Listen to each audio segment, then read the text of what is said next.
చాలామంది డాక్టర్లు ఫ్రాడ్ చేస్తూ ఉంటారు. సో అది ఎలా చూడొచ్చు అంటే మీ వర్షంలో మీరు ఎలా దాన్ని సమర్థిస్తారా? ఏ బిజినెస్లో ఫ్రాడ్ ఉండదు, ఏ బిజినెస్లో ఫ్రాడ్ ఉండదు. బేసిక్ థింగ్ ఆలోచిద్దాము. ఇప్పుడు మీరు ఏదైనా వ్యాపారం చేస్తున్నారు, 10 రూపాయలు పెట్టి కొనుక్కొస్తారు. ఇక్కడ మీ ఇష్టం, మీరు 50కి అమ్ముకోండి, 100కి అమ్ముకోండి. మా డాక్టర్స్కి అలా ఉండదు.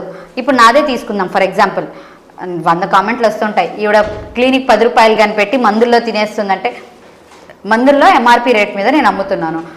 మేడం మందులు మీ దగ్గర కొనము, బయట అయితే ఒక 10% తక్కువకి వస్తాయి అంటారు.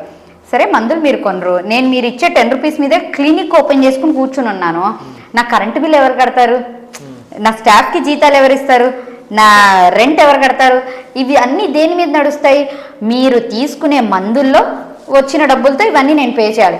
ఆ మందులు ఏముంది మేడం, మీకు 30 రూపాయలు పడితే 100 రూపాయలకు అమ్ముతారంటారు. It's absolutely wrong thing. అలాంటి మెడిసిన్స్ కూడా ఉంటాయి, కొంచెం తక్కువ B grade, A grade medicines.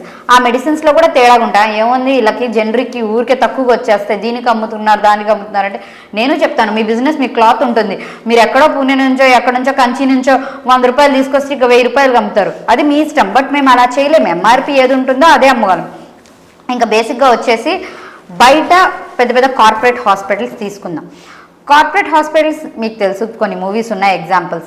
అక్కడ అందరూ డాక్టర్స్ని బ్లేమ్ చేస్తూ ఉంటారు. డాక్టర్స్ని బ్లేమ్ చేయాల్సిన అవసరమే లేదు. డాక్టర్స్ మీద ప్రెషర్ ఉండిద్ది, మీరు ఇన్ని కేసులు చేయాలి, మీరు ఇన్ని పేషెంట్స్ చూడాలి అని. అదంతా డబ్బులు సంపాదించేది ఎవరు? పెద్ద పెద్ద బిజినెస్ మ్యాన్స్.